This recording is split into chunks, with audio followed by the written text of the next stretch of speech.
Attention. Welcome to the Different Spectrums podcast. We dive into the wild world of mental health discussions. Get ready for profound talks, a sprinkle of humor and sarcasm, and a touch of colorful language. Just a quick heads up, our show reflects our individual opinions, which may not align with the standpoint of the podcast, our featured guests, or any related corporate entities. Our mission? To illuminate through laughter and satire because everyone needs a good chuckle. Chill out and don't stress over the small stuff. Legal troubles? No, thank you. Cancel culture? Please spare us. We'd rather keep this space lawsuit free. So buckle up, have a good time, and join us as we navigate the vibrant realm of mental health on the Different Spectrums podcast.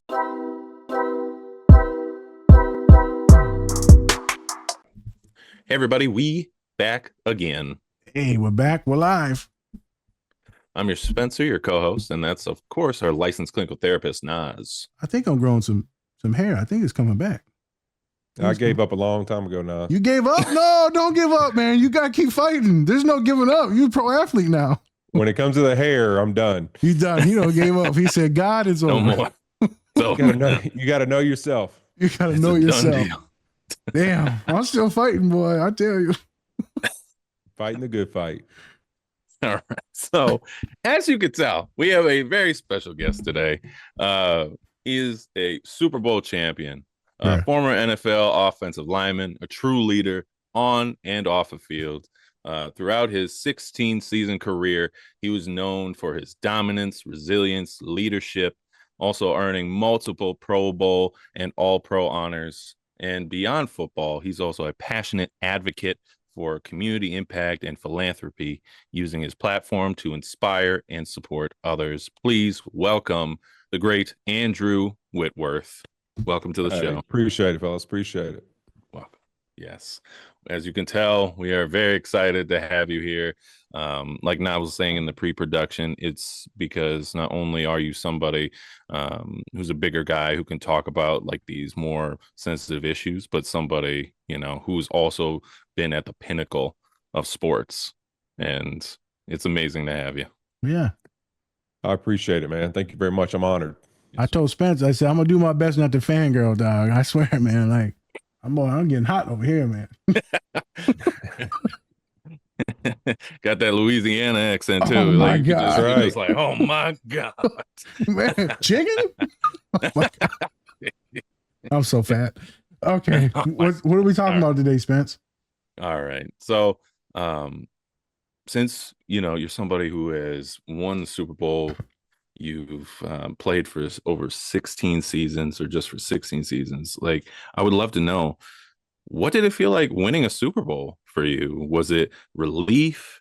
Was it being happy? Was it something of kind of a sad time too? Because right after you also retired, or like, what were you feeling during that moment once you won the Super Bowl? Or did you realize you didn't need nothing? You were good. You're like, I'm leaving my wife. I don't need none of y'all no more. I made it.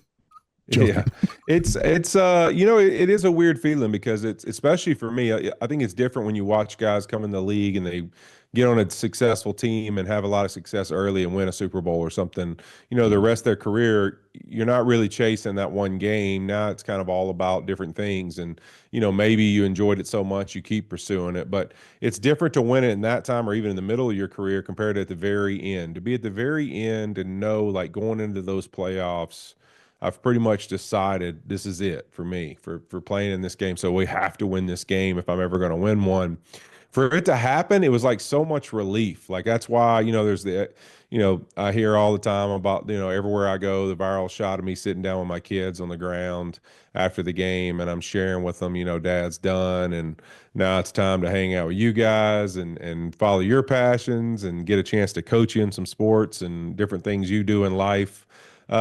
Which has come, to fruition over the last 3 years, which has been a blast. But it was why in that moment, instead of like celebrating, all the confetti's falling, people are jumping all over each other, I had a little moment of that, and then I just got my kids. I sat down on the ground, Indian style with them, and it was like, man, let's just sit here for a second in all this beauty that's going on around us. And just let me tell my kids how much they mean to me, and how much their support and my wife's support meant to Facts. me, and let them know that the same way I chase that Super Bowl, I'm going to chase trying to be, somebody that helps them in their life, and helps them be successful in whatever it is they want to do and whatever it is they want to be successful at.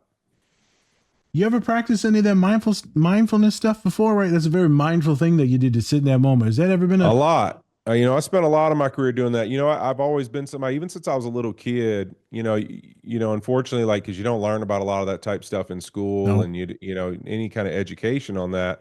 As I reflect back in my lifetime of my career, it's funny, like, people say, man, tell us about your career. And I guess they like sit there excited, Dr. Nas, like, oh man, tell me these cool moments, like, oh, the best block ever, or the biggest game you won and the biggest moment. Like, I don't think about any of that. I think about the moments where I wanted to quit, and like where I was at in my mind, and where I had to go to sit still and just be like, man, what's important to me?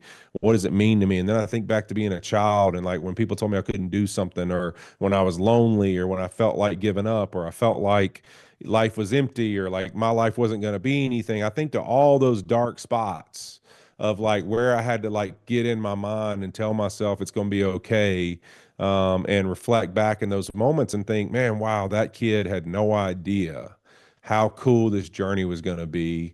And I'm so glad that through all those moments, I never gave up. Now, I gave up on my hair, but I didn't give up on anything else. Oh, here But we go, I'm so man. glad reflecting back that I didn't do that. Nice. Yeah.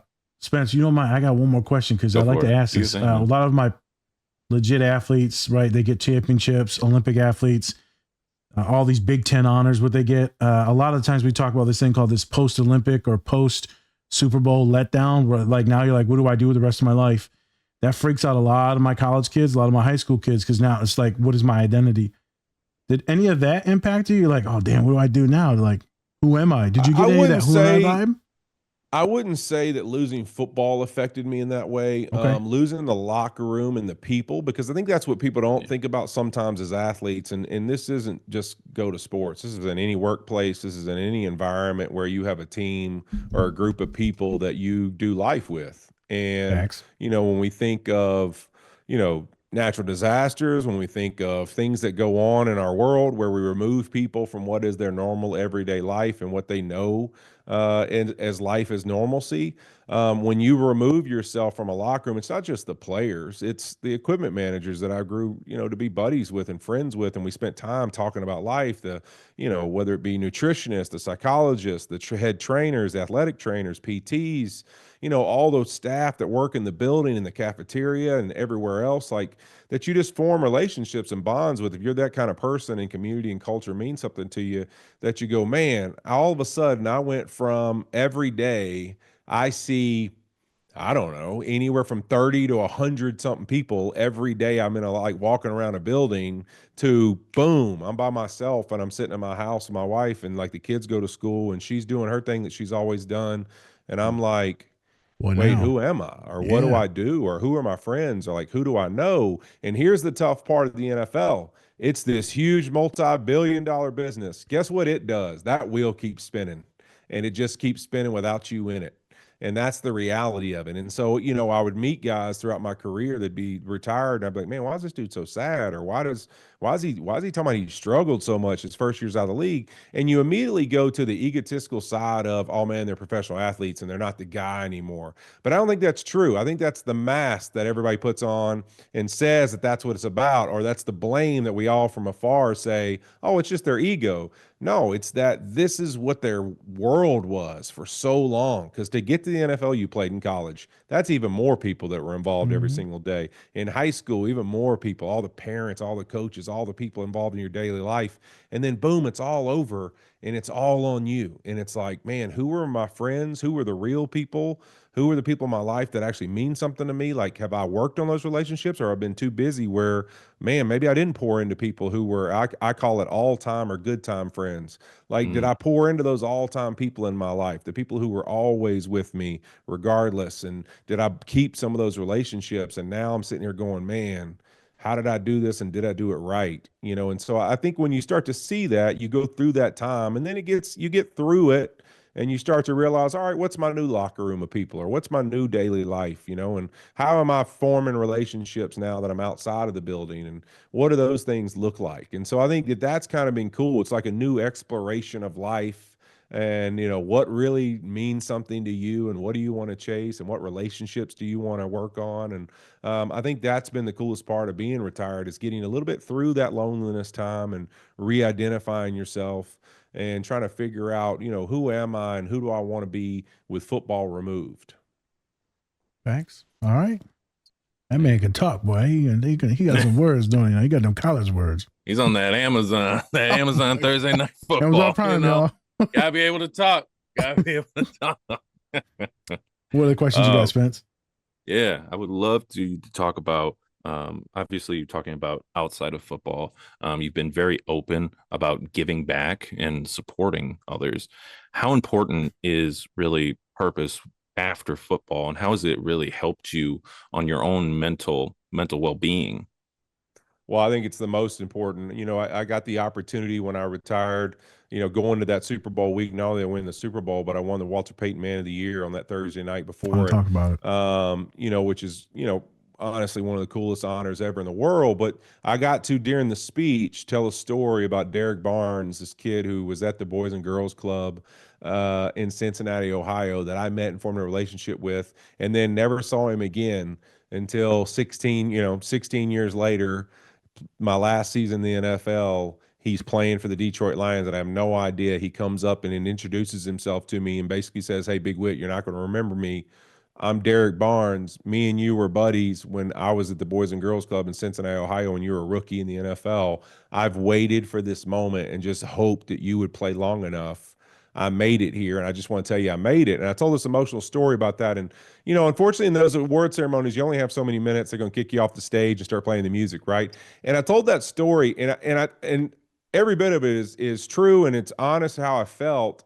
And I love the, really just the reception it's had. I still go places, from executives to just people in everyday life, who are like, "Man, that really inspired me to invest in people around me." And you never know, that soul that you're talking to just Never. needs a little love Yep. and a little care. And they could work at the register at a restaurant you're eating at, or a fast food place, or they could be Yep. picking up trash or mopping floors or doing whatever. But you never know the moments of investment you put in people and what it can mean.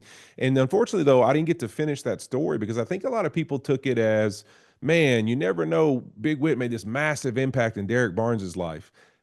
That's true. Okay. Mm. Maybe so. Maybe that's what he thinks. But the reality is, Yeah. Derek Barnes made a massive impact on my life, because I was a lost 24-year-old kid who just got drafted in the NFL, moved from Louisiana, had never left the state to live anywhere else. I'm in Cincinnati, Ohio. I'd been in a significant relationship in college I'd gotten out of. I was empty. I was trying to figure out, who the hell am I? I don't know who I am. I got a lot of issues with just depression and things, where I'm making decisions I would never make, and I'm struggling. So I'm going to this Boys and Girls Club and seeing these 6, 7, 8-year-old kids play, and just out in the yard throwing the football and jumping Fun. rope and hanging out, playing whatever they want to, basketball, you name it.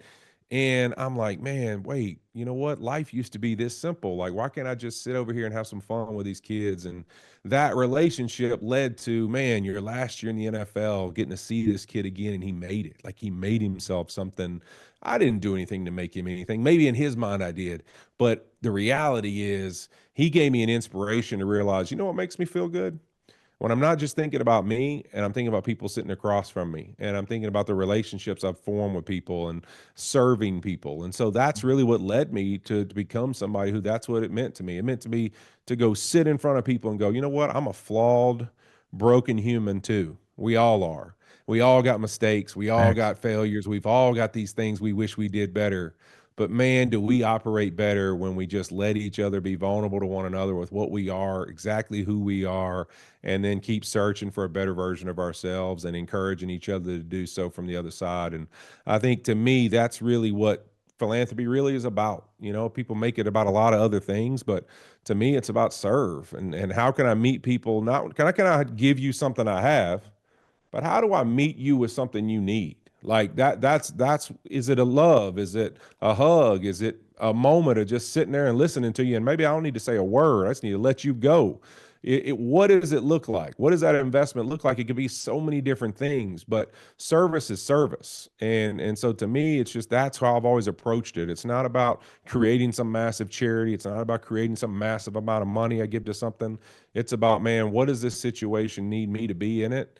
And how do these people need me to show that I love them or care about them, and just making sure they know I support them, and that's what I'm here for. Motherfucker about to make me cry, dog. Damn. No, damn. Now, hold on, man. Excuse me. So question though, like that's not all humans. Right. As a therapist, I obviously see a very different version. I see a lot of the pain and humanity. And everyone thinks there's just horrible people everywhere. That's not fully true, but not everyone does what you said. Not everyone does the work and what you've done too mentally to know that this is what life is about. What makes you different? Why are you such a good person now? Why do you care? I don't know if anyone's ever really asked you that, but like, why, if you search your soul, why do you think this means something to you? Because not all humans are cut like you.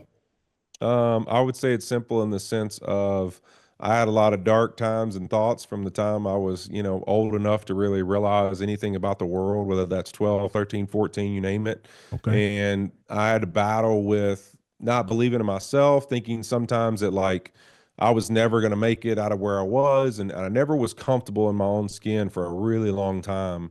And, whether that's through, obviously I think I shared with you the in pre-production, like I'm obviously ADHD. I can't sit still. I got all Okay. these things. Like I've got family history of stuff. Like, it's like whether those things were playing games on me or whether or not, and everything was always good. I always say this, man. Like, listen, a I got offered a scholarship when I was a freshman in high school. I was big. I was athletic.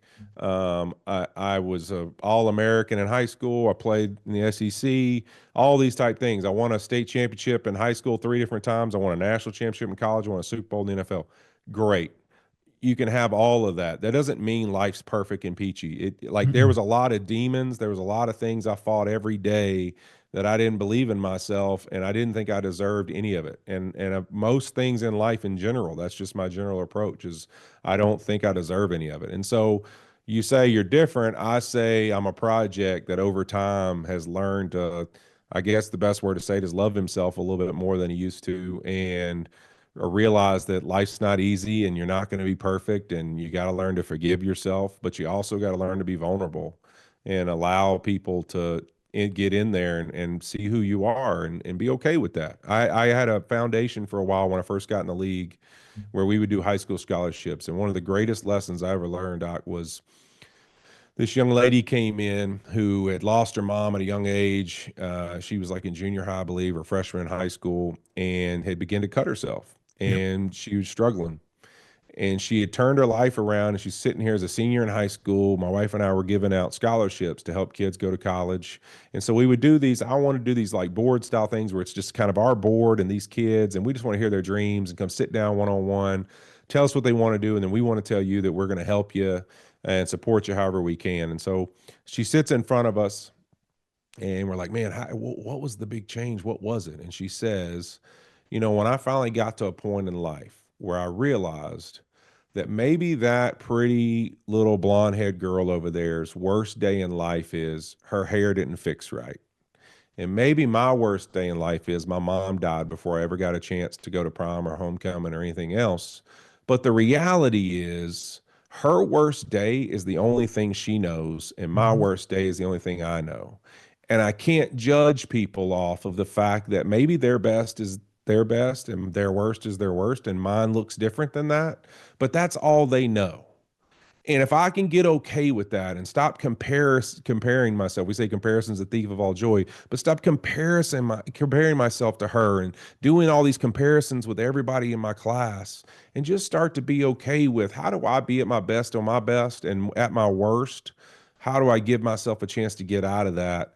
I'll be all right and I'll be okay. But I got to stop comparing myself to everybody in my life to everybody else.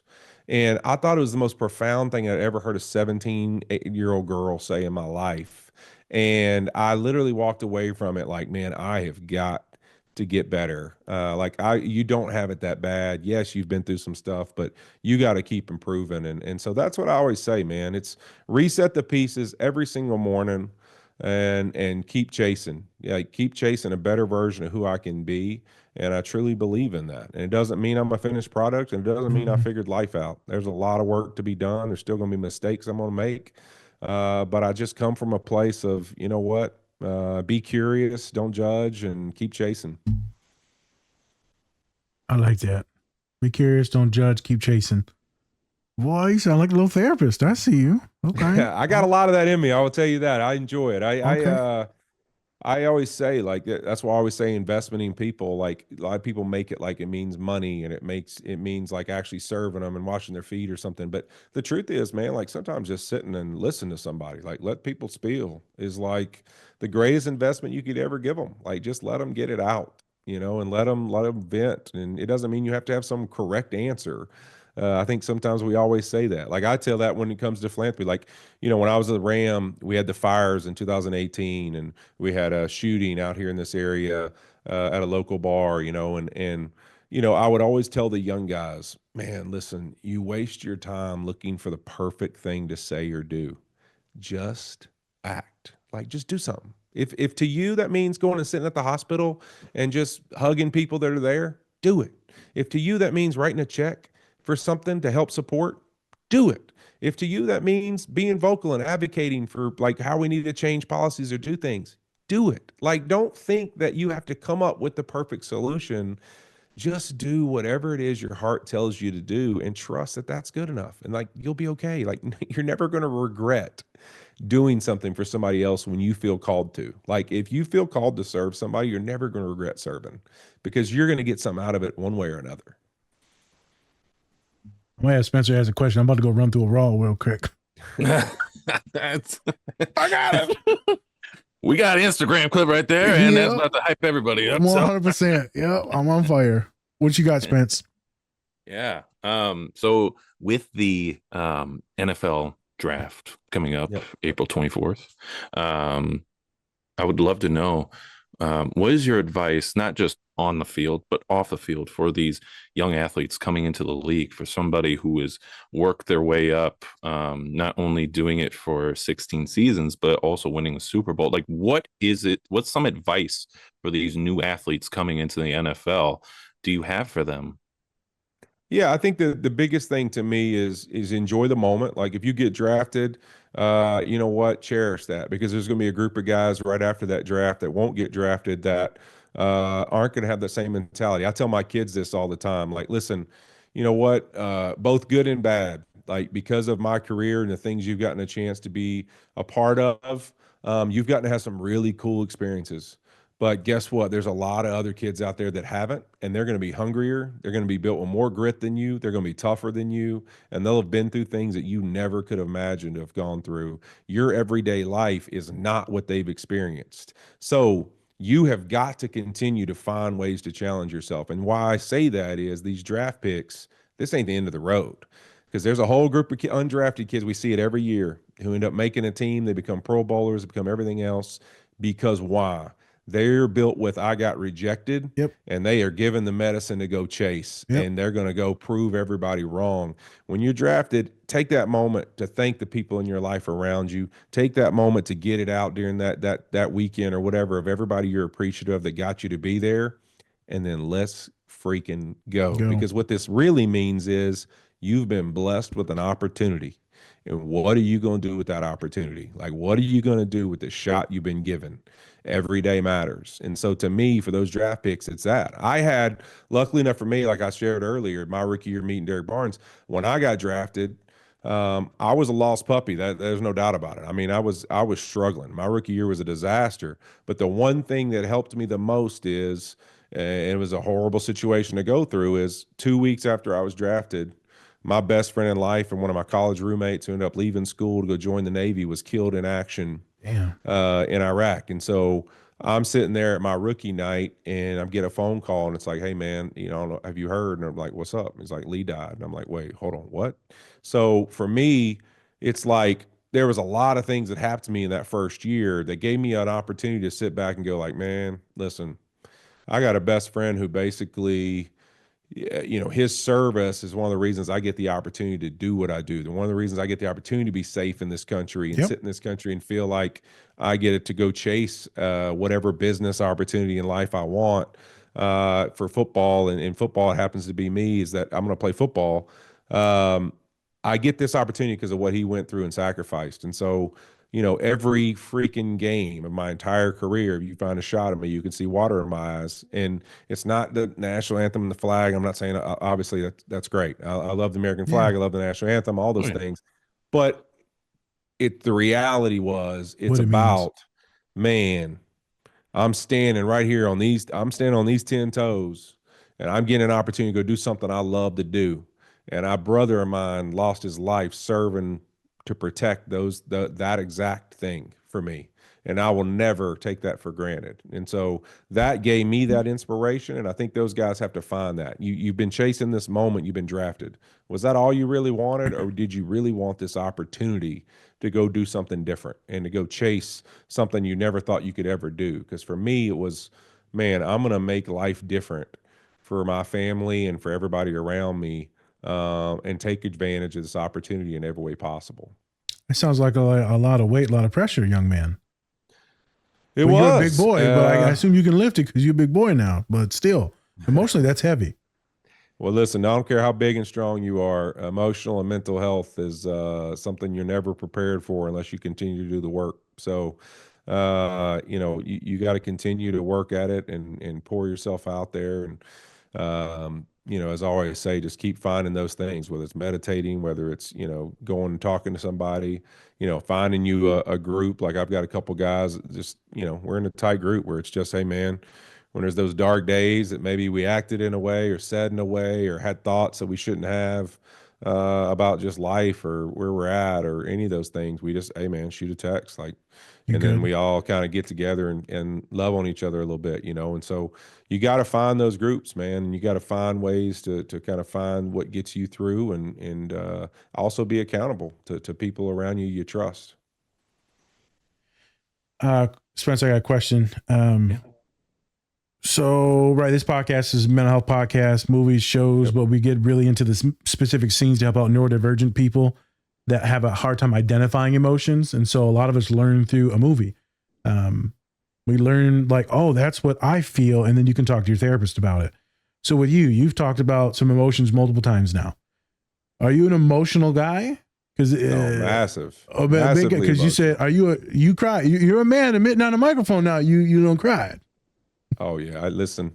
I'll cry and whip your ass at the same time. So yeah, Oh, hold yeah. on now. Don't doubt it. Don't doubt it. I Don't doubt don't it. listen, I'm not worried about that. Yeah, no, I'm super emotional. I mean, I'm one of those guys. I get into I love rewatching all the movies that pull at those strings of like who Okay. you want to be, all those things. I was actually just thinking about this the other day, because when Katie had told me I was going to get a chance to do this podcast with you guys, like I was, there's a cool scene. I actually said part of it just a minute ago because it's part of my mantra in life about being curious. Is I think of the TV series Ted Lasso, and he has that moment where he's in the bar and throwing darts, and he's talking to Mr. Rupert, the former owner of the team. They've been divorced, him and his wife, and the wife's running the team. And he's talking about being curious and not judging people, and like how, if you really would have taken the time to get to know me and you weren't judging me, you would have asked me if I've ever ever had the opportunity to play darts, and that, how I spent this time with my dad for all this time in my life, and then he died Trauma. with him, and that's how we bonded. And that trauma you would know about, and so you would have never challenged me. And so I think of those moments like that of continuing to be curious. And so for me, I get a chance on Thursday nights with Amazon Prime to go every single week on the road, go to all these different cities and places. And one of the things that I enjoy the most is, sometimes our whole crew, but for sure me and Ryan Fitzpatrick every week, we will go out in the morning on Thursdays, and as soon as we get done with our production meetings, and we go walk the cities, and we just meet people. We walk in random toy stores and fur shops and purse stores. You name, we'll buy Carissa something silly from some purse store.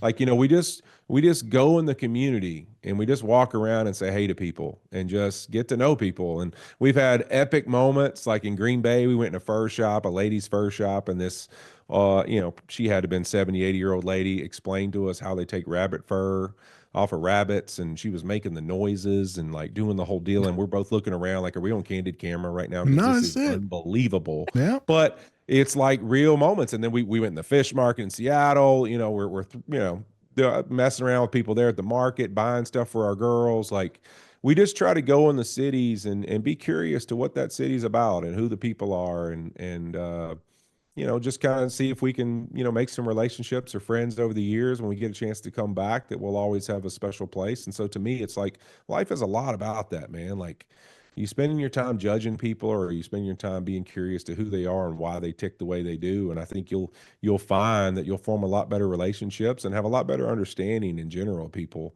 if you're just more curious and less judgmental. And that doesn't mean you agree with them, which is like, I know our world's like finally getting okay with this, but it's like, dude, it's okay to like listen to people and disagree. Like it's okay to disagree. It's okay if we don't have the exact same viewpoints. Mhm. It's cool to be curious and figure out why they think that way. Correct. And I think that may help you have the openness to, well, is there something that I need to change in how I think? Because I can see where somebody would think that way because if they've been through what this person's been through. But how would you ever know that if you're not curious enough to find out?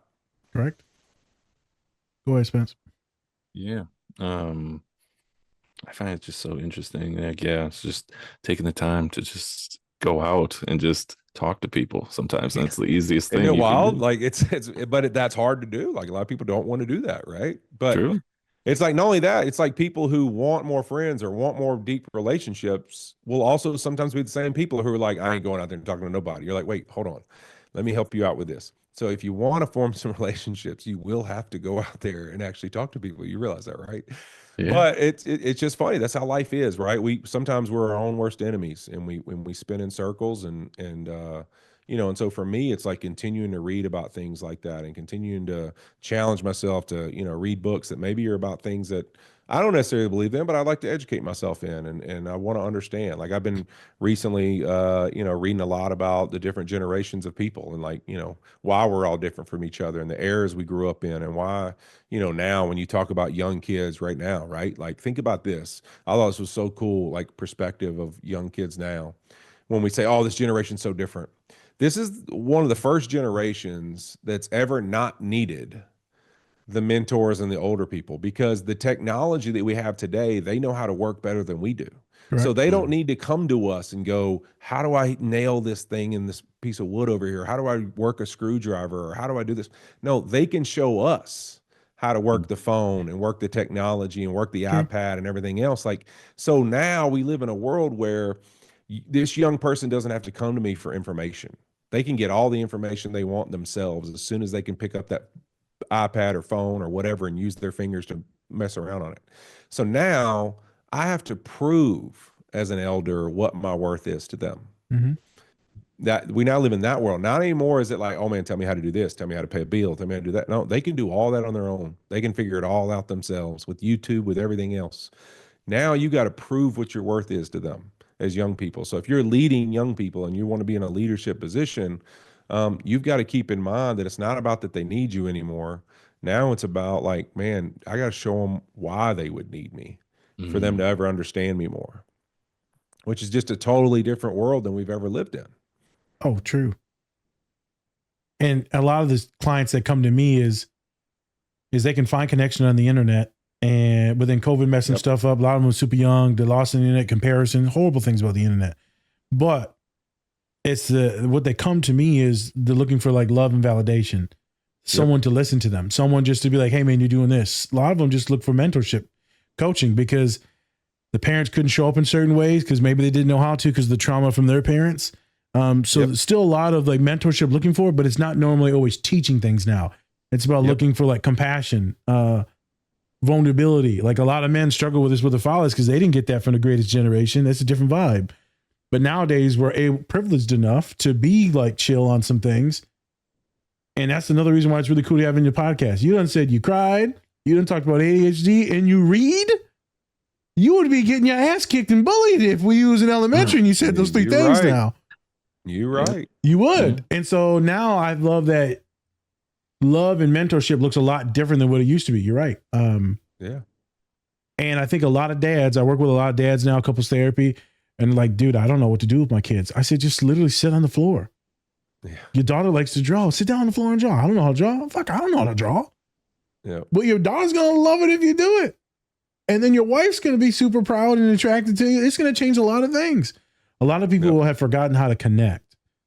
Yeah. And so one of the biggest things that we see is connection, the loss of connection. It's a challenge, man. It is. And especially like I know in football, in the world of a locker room, right? Think about it. Even though we're in different ages, we're all doing the exact same thing, chasing the same thing. So it's real easy to connect with everybody, right? But then you get out of that and you go, well, man, I'm supposed to, I'm trying to hang out with some of my wife's friends' husbands and like other people. And it's like, I don't know, like we have no similarities at all. Well, Like we do. I have no idea how to even talk to you about something. And you realize like, wow, I've been talking to people who only do what I do for forever, and so you start to really question yourself of like, all right, what's my ability to connect and what's my ability to actually understand that? And even you said that about kids. Like I did something this year. I started, my kids are old enough now. They're, 14, 13, and 10, where I took the older three, my 10-year-old will come next year with me on Thursday night. So I would pick a game throughout the fall and say, all right, this game, you're going to miss Thursday and Friday of school and you're going to go with me on the trip. And you go like, well, man, why would you do that? Well, it wasn't about them going to the game. It was about when you have four kids that close of age, like they almost all live in this little circle together all the time. Now you get them away from that. And it's like just sitting on a plane together, having a conversation, like having breakfast together, having dinner together, like them watching me work and like seeing how much that's important to me and like the passion I have to do a good job and to see that there's a schedule and there's actually things we're doing too, right? A lot of times they just think you're gone, right? And so it was just so valuable that I feel like I understand and know my kids more and gained more knowledge about them in those 2.5 days than a whole summer or something, because it's like they're so busy with their friends and they're in and out, and I don't really know how to like how do I connect with you and that, like I don't really, what are we going to do compared to like your buddy, like you're gonna ready to go with your buddy somewhere, right? So getting them away in those moments like that individually, it's like, man, I really got a chance to see what makes them them and be proud of them for the little things that they've like as their own individual selves have learned. It was cool, like to just sit and visit and watch them observe as well. Last question, I'm gonna kick it back to you, Spence. FYI, Mr. Sir Whitworth, sir, I'm using you to help out a few other clients. Question: as a dad, I got a bunch of men, grown men right now, getting ready to have kids. What would be your advice to first-time dads? First-time dads, because they're tweaking out trauma stuff. They don't want to be deadbeat dads, right? They're black and brown dudes. Like they don't want to do this. They're afraid. The kid, will they be show up? How the marriage? What would be your advice to new dads? You know what? Just show up. Just keep showing up. So, the reality is I think we can make it overcomplicated. At first in life that outside of, feeding it and keeping it alive, that thing's not even going to really know anything about you. So that's just like, hey, it's not as bad as you think. It's just tiresome. You're just going to be exhausted and it's going to be keep showing up and keep like, hey, for your significant other, for the kid, whatever it be, like just keep showing up and just keep being there. And for me, it was learning, like, especially because I was playing at the time when we were little.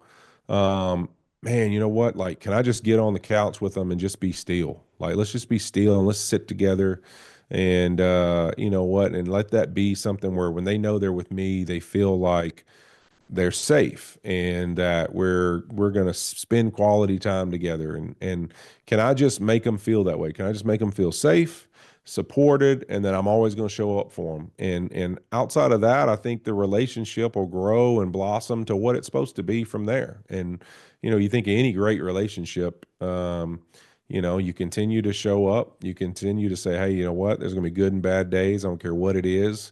I don't care if we're talking about a culture or relationship or anything else, but like man, there's going to be good and bad. There's going to be days where we got to just keep showing up, and that's got to be The who we're battle. built on. That we show up for each other. And then to me, I think one of the largest ones, I think it goes in with your kids, and it goes in with your significant other, and all your relationship is how do you acknowledge each other? I think a great cultures, great relationships, great workplaces. You think of those special people in life, like we all have them. Like where you're like, man, this one dude when he comes in the office every day, or this one guy when he walks in the store every day, man, the whole place just lights up. And it's usually got something to do with the way they acknowledge everybody around them. And they're that guy that walks in and they remember your name and they look you in your eyes and they have a smile on their face and they got a joy to life no matter what's going on. For me, it's like, how can you make sure you acknowledge your kids, your significant other? Because we all feel awesome when somebody acknowledges us, acknowledges our work, Facts. acknowledges who we are, like just making sure that yeah, we're going to love each other. Yeah, we're going to work hard together. Yeah, we're going to have these standards that we're going to have in how we do things. But man, let's make sure we acknowledge each other at the same time, make them feel good about who they are. And I just think if you can be one of those people that you make a room feel you when you walk in there because you're willing to do that, they'll get excited. You know, they're excited dad's coming home. They're excited dad's coming over or dad's hanging out with me. And they'll be proud of who their dad is because of the way he acknowledges them and their friends. Nice. I always tell clients you can be a thermostat or you can be a furnace. And they're That's like, "What's it. that?" Furnace. You light up the room when people walk in. They're warm, safe, comfortable, nourished. Thank you, thank you. What else you got, Spence? Yeah. I would love to know what's a film that gets you more emotional, maybe even crying even. Now, we've talked about this before, me and Nas. One of the films that I usually go to if I ever want to cry is actually the movie Click with Adam Sandler. The Okay. ending Yeah. of that movie gets me almost every time It's when tough. he's laying down on the ground outside with all of his family around him and stuff like that. I'm just like, this is it. And I'm not normally like emotional in Mm-mm. that, like, I don't usually cry and things like that. But like when I watch that movie, it's just like instant. It's instant. Do you have any of those films that make you kind of just get the waterworks going? Yeah, I mean, I think there's a lot of, I mean, honestly, I'm so easily triggered by stuff like that. I mean, I love the emotional part of movies, and empathy is just something I'm driven on in That's general. awesome. So I love the empathy of a room. So like I love walking in a room, and I've always tell people this, like I think everybody's got kind of their little things that they think are like their superpowers or what they feel like they're really good at. One of mine for me is like I can walk in a room and usually have a feel for empathy of like every person in the room and where they're at. And it's something that one, you got to be wanting to do that, but two, like it's just something I can feel when I walk in a place, like people who are happy or sad or whatever. And so a lot of times for me, it's a lot of like I love dramas and I love movies that you kind of feel that roller coaster of emotions. Sometimes it's hard for me because I'm so empathetic to watch a lot of those movies because Yes. it kind of drains me a little bit. Yep. Yeah. So I like a little more inspiration, but I would say like, when I was playing, it's definitely all the like Rocky type movies, not just necessarily Okay. Rocky movies, but those type things, that emotion of wanting to kind of be a better version of yourself and fight every day. And, Yeah. how can I just work harder than everyone else around me? But then at the same time, like, just be a regular old person, and who wants to walk around and do things and realize some of those struggles you're going to get when you lose sight of that. I thought those were always really emotionally good for me as an athlete to watch. I thought that they did such a good job. And when you think those movies were made of really staying relevant to a lot of things.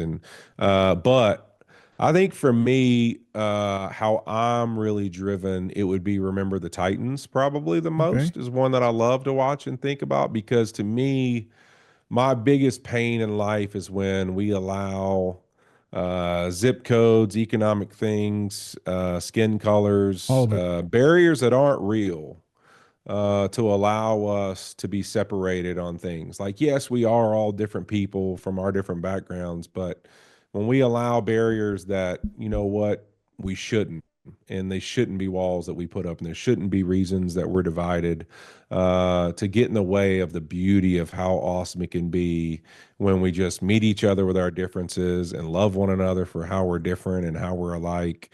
I love movies like that that touch on that because if you think of an NFL locker room, I always say this, like, an NFL locker room's 53 guys that ended up making the roster. Those 53 dudes are from all over the country. They've grown up In the world. as poor as anybody you've known. They've grown up, some of them wealthy, some of them have grown up in awesome situations, some of them have grown up in horrific situations, some of them have grown up around some of the worst things you've ever seen, some have grown up in the best situations ever. They've gone to schools all over the country, they've seen the best and the worst of it, but somehow those 53 people get together and they chase the same dream in the same direction, all pulling one way, finding a way to relate to one another, to care about one another. I mean, you've got every kind of walk of life you could imagine in that locker room. And so to me, I think it's so interesting that if you're aware and you pay attention enough, those football locker rooms can be a great landscape of, man, this is what it could be like if we could just find ways to have differences but still care about each other and still realize what's the most important thing in the world, in those bonds and creating those things. I just think that, you know what, to me, a lot of those type movies really give a better picture than we even realize of like what life could be like, as a whole, as a Yeah. society, if we could just put down our differences a little bit and maybe appreciate each other for how we're different. And maybe, you know what, you don't have to agree, but you can appreciate, and maybe you can find a fine line of always having respect for one another, caring about one another. And you know what, we all want to a better life. We all want a better version of ourselves. We all want to chase our dreams. We all want to chase the things that are important to us. And can we do that in a better way? I think football is a great example of that. And also what you'll have to go through to get there. I think that's why that movie, does a lot of good things too there too, is it's not going to be easy. I mean, people are going to have to reject people in their life who may pull them away, that they know that that's not what they want in life and they know that's not what's right. You will have to make a stand at some point on things that mean something to you. And so I think to Facts. me, it's not just those relationships being bonded, but it's also like, am I the kind of person who's willing, when I know things aren't right, to put my feet in the ground and say, hey, you know what? This is No, too that's much. not right. Yep. That ain't me. So that ain't the way I'm going. That's not the way me and my family are going to go. We're going to go this direction. And so I think that to me, that's one of the most important life lessons you can have is making sure that, you know what, you know who you are and you know what you stand for, and you're willing, no matter what you'll lose or gain, to put your foot down when something's not This the is the right right thing for thing. you to be a part of. Spence, can you give me a strong side? Strong side. Left side. That's it, baby. I love it. Defensive ends, you know. Left Hey. side. I've played plenty of those strong side, left side. I've Hold played up, them all. yeah. I'm not playing to get your ass shit. Call water break. I'm like Anthony Richardson for the Colts. Take me out, coach. Coach, let's get out of here. No, I'm good. My leg hurt. I got cramp. My time of the month. I'm sorry. So, for me, bro, Gladiator always gets me, my guy. The end of Gladiator, because I got my own trauma spikes. But when he's going to his family, and I look like the little baby, when I was a little baby boy, I looked like that little boy in that afterlife. And I just picture my dad, bruh. Yeah, because, he had stuff and got incarcerated, and I lost him for a really, really, really long time. And that fucking scene got me from a kid until now. It's like still now. He's out there just cooking and cutting up stuff right now. And it's still, that scene fucks me up no matter what, my guy. That's a good one. Bruh. And the music, Yeah, I struggle. I don't know if it's being a dad or what, but I struggle with anything that has to do with family and losing each other. I don't know.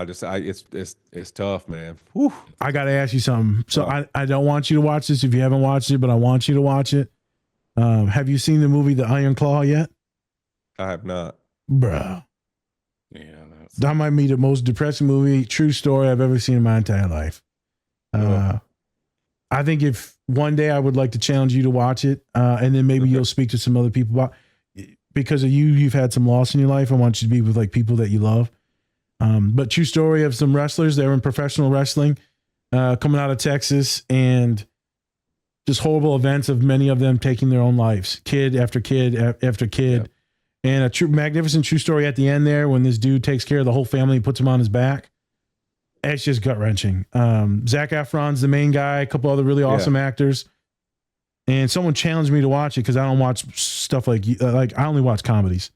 Life's been too traumatic for me and then I hear nothing but trauma in my work. So I want to go laugh. And someone forced me to watch it. And I had to turn it off like 3 or 4 times, my guy. Like I couldn't. And then as soon as you think it's not going to be worse, it got worse in one way, which is traumatic to me. Because like kid stuff's always traumatic. Woo! Watch that movie if you've ever got a chance.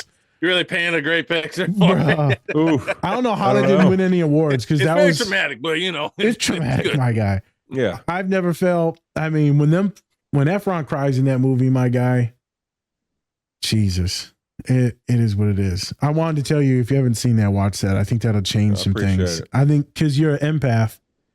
So real quick, this pod, a lot of neurodivergent folks, ADHD, autism, PTSD, personality disorders, OCD, all that stuff.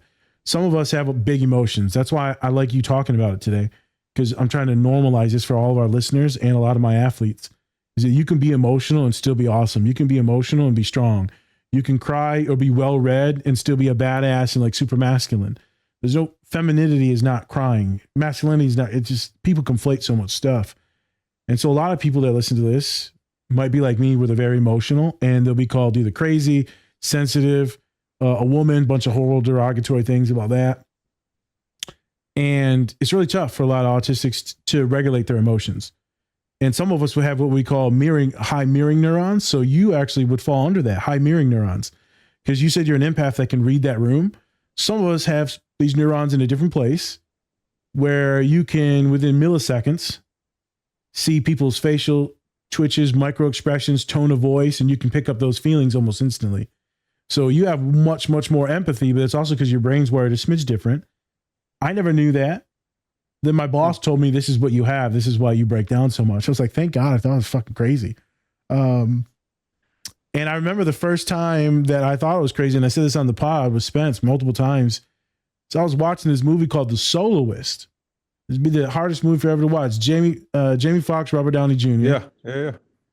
And the violin gets me, my guy. The violin. I got students that play violin, and I'll go to their stuff, right? I'm just bawling in the background, just bawling. Students like, suck it up, man. And I remember crying. My mom looks at me and she just goes, what's wrong with you? I was like, Jesus. I cried even more. So I grew up with that probably for like 10 years of what's wrong with me? Why am I like this? And finally it took this little tiny old white woman to be like, this is how your brain works. And this is why this is normal. And this is why you got a big heart. This is why you're probably going to heal a bunch of people in humanity. I was like, oh my God, I'm actually like a good person. So this is why I like that you were saying, feeling.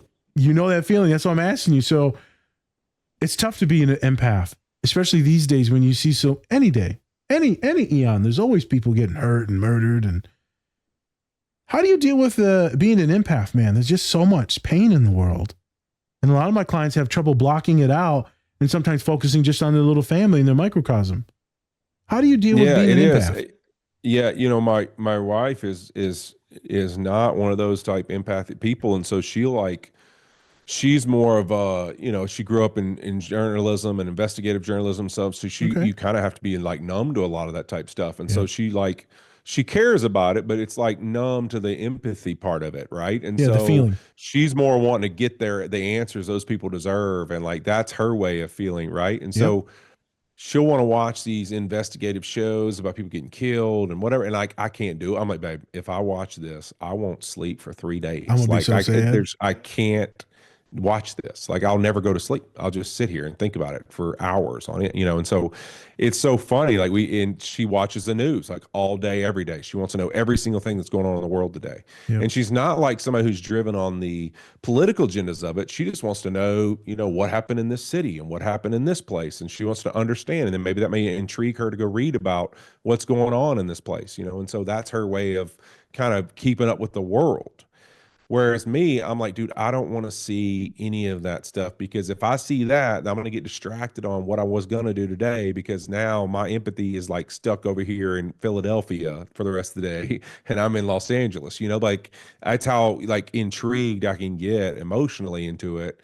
And I can't even function that day. And you're like, dude, this has nothing to do with anything you're doing today. I know that, but I can't help it. Right. So I've had to learn to kind of control some of the stuff that I allow to go in my ears and in my eyes to see, because it really like it starts to mess with my mind, and it distracts me onto things that just aren't relevant. Like I had this one therapist one time tell me, like, you will always have trouble being like in the current time.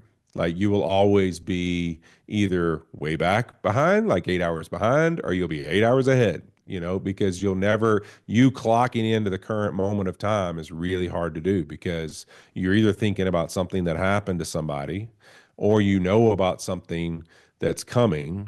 And so your empathy is you can't get clocked in the moment because you're wanting to go be in these other times, and it made a ton of sense to me. It's hard for me sometimes to take that emotion out of it and just be in the current moment that I'm in instead of pre-living or post-living something that like is, Reliving. really doesn't have anything to do with the moment I'm in.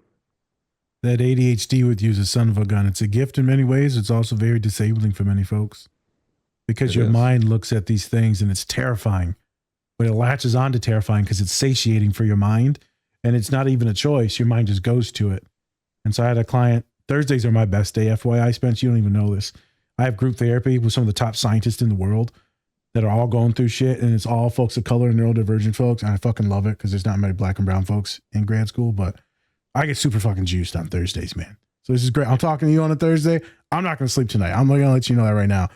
The clients I have tonight at like 7 and 8:30, they're going to be so fucking sad.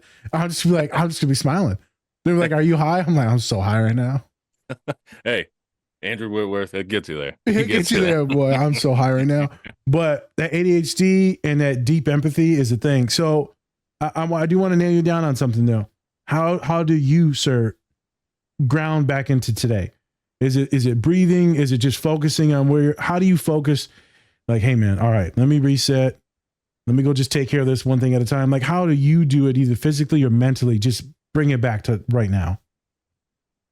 I think for me, a lot of time it's a little bit of meditative, whether that be like sometimes I'll do, depends on part of the year and what my time schedule is, but sometimes I'll do yoga, but literally just to have a little bit of that time to kind of stretch and think. I want it to be because I'm so active and hyperactive that like I have to be working out or walking or playing golf or like doing something. I can't ever sit still. Active. So yoga makes me move slow enough to where I can like mentally think a lot while I'm sitting there. And Okay. then the meditation at the end obviously is amazing. And then that'll get me in that state. And so once I can get in that state, I'll start to kind of get in a better place. And then also like traveling. Like I love to get in a car and go on a long car ride. I even enjoy long flights, like just to kind of sit in my thoughts and like have nowhere to go. Because if you put me in a setting where I can't get out of the seat, it's like, oh man, I got to sit here and live in these thoughts. Now, sometimes that's terrifying. Yeah. Sometimes it's awesome, right? Okay. And so it's like it kind of depends on where I am in life, like, and so learning that a little bit about myself. Like one thing my wife will make fun of me all the time about, and you'll laugh at this because you'll know exactly what's going on. I never leave or go on a vacation or anything like that on the days that we plan to do it. So like if we plan to do like we're leaving on a Friday, I'm gonna figure out a way to leave. Like, wait a minute, maybe we could stay 2 more days, or maybe we could leave 2 days earlier, or maybe like no, like you know what I've thought about. It'd be better if we left this day. Like I can't ever just leave on the day that we booked the flight Guy. because I get stir She hates crazy. you. Oh She my hates gosh. you. Hates me. She You know what we hates- could do, babe? Instead of just flying direct to the city, we could fly all the way to this city, rent a car, drive to this city. Maybe we have to stay a night in this city. And she's just like, wait, why would we do that? And I'm like, I don't know. It just feels like, we could, it'd be a better option. Because Yeah. because we can. That's why. Yeah. My It's guy, like, you about why to get not? you about to get deported, my guy. You better watch out. You doing too Oh, I much know. renting and traveling, my guy. I know it just I get stir crazy that way. I even do it with Thursday nights sometimes. I'll be like, you know what? Supposed to go on Wednesday. I'm gonna go on Tuesday. I'm going on Tuesday this week. Yeah. Yep, I need to go on Tuesday. I just need to go on Tuesday for some reason. But Yeah. but it's not even pathological. That's a curiosity, and you want to do, explore, taste, meet, Yeah, talk. like There's maybe just it'd so be better many. on Tuesday. And then I'll Okay. go and like it'll be great actually, because then on Wednesday I'll be able to relax Settle. because I kind of took care and I'll have a great Wednesday like studying or preparing or kind of getting in a great place of not just Thursday night football stuff, but just things in general that are coming. Okay. It's like sometimes I realize that it's good for me to go get settled somewhere and kind of take a moment, and then that puts me in the headspace to handle like what I got coming on in front of me. Oh, so some of this is transitions to, oh, I can feel the tism kicking in now because I'm doing this. Why am I doing this? I've never seen you do that. Why did I turn into a 4 years. crab? I've been your friend for like 6 years, and I've never seen you do that. Thank you, Whitworth. You got me doing the crab. No, so some of that's anxiety. So that way also transition, and then you can regulate, do the stuff that you need to do. So I have a lot of clients that like to go a little bit earlier sometimes. That way they have that one day to regulate, to prep, and then the next day they hit it strong, perfect. They got nothing to worry about. They know the hotel that they're checked in, food, all that. So some of my clients like to go ahead of time. If you want to extend, for a lot of my clients, they don't like to extend because they want to hurry up and get back. But some of them like to extend because of curiosity or having a blast. Sometimes people want to extend their trips. If I feel like I've found a happy place, I want to extend it. I'm like, Facts. oh, I'm happy. I'm settled. Like, wait, I'm relaxed. I'm not panicking. I'm like calm.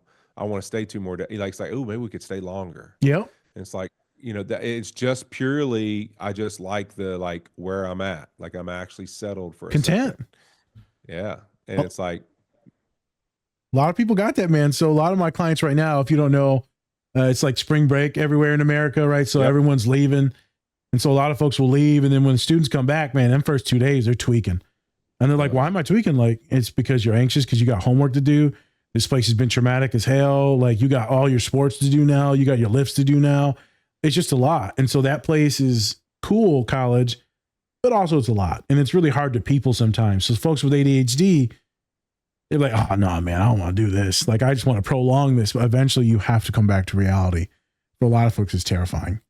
I appreciate you today, man. I know I'm saying weird stuff. That's what I do. I told Spencer I'd pull back and not say too much weird stuff today. Not bad. I'm gonna be honest with you. He's pulled back a lot. I pulled back a lot. Normal. The fact I didn't talk about feet today, I mean, we're doing pretty good.